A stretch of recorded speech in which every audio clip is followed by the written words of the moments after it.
Hey there. Today I'm going to speak about the Phoenix. And what I'm picking up on this card today, a lot of people just think of fire when they think of the Phoenix and how it burns and then it rises from the ashes.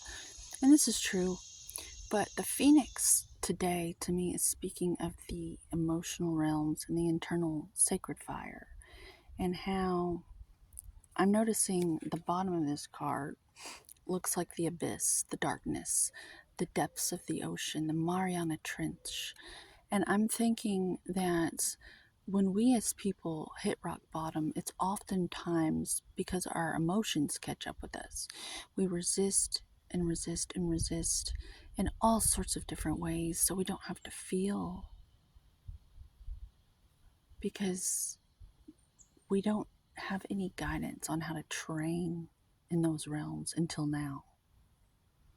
We're on the upswing of this.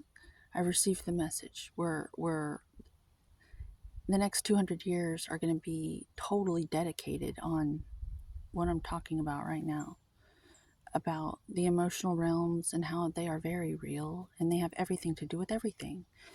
And it would behoove us to train. And I'm going to come up with a training program for that. And someone will come along and improve it. And someone will come along and improve that one. And someone will come along and improve that. And so on and so forth. And 400 years from now, bada bing, bada, hey, there's no one else to blame. Because we did it. We're okay in these fields now. So what I see here is the fire and the wings. And like I was saying with the emotional state, when we backpedal and resist how we feel and we hide from our feelings, usually it's because there's no safe place to be witnessed in our feelings. A lot of times we just want to be heard and seen, and that pretty much is the antidote. But when everybody's on this like fix it mentality where they don't want you to be in pain, so that they want to fix it. They want to help. It's the compassionate nature being just a quick fix.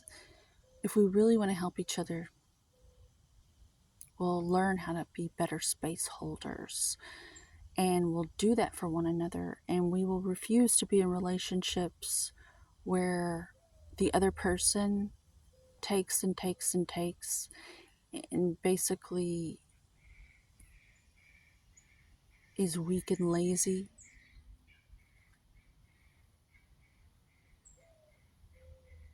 Listening to the birds in the background. There's this thing going on right now with narcissists and empaths. Empaths. We're all empaths. We're all narcissists. It's all retarded. All of it. It's all gotta be cleaned up. There's what you will hold people accountable for, and what you have a spine, and what you will speak up for because you have self-worth. And there's the absence of that. And people leaning on you because you won't do anything, and they know it. That's what I think is going on. It happens in nature all the time. It's a part of our nature. And to come up with all these terms is just overcomplicating something quite simple. If you have self-worth, you're going to show the other person that they can't behave like that. And you have to walk away. And that is what I'm picking up here today. Someone needs to hear this. Someone needs to hear that it's not going to get better. It most likely is going to continue to get worse until there's nothing there for one of you. and then someone is going to have to pick up the pieces. Uh, so may the best one survive, I guess. May the best one be the one with all the pieces left to do something with something. Because if you're not going to walk away and do the hard part, then you're going to have this tower moment where um, you're going to have to like pick yourself up emotionally from a situation that could have been navigated through if only you had the self-worth to just stand up for yourself from the very get-go and take a chance that that person would grow and better from whatever you had to tell them. That's what I'm getting from this card. I'm getting water phoenix is what I'm getting. Emotional phoenix. I'm not getting fire at all.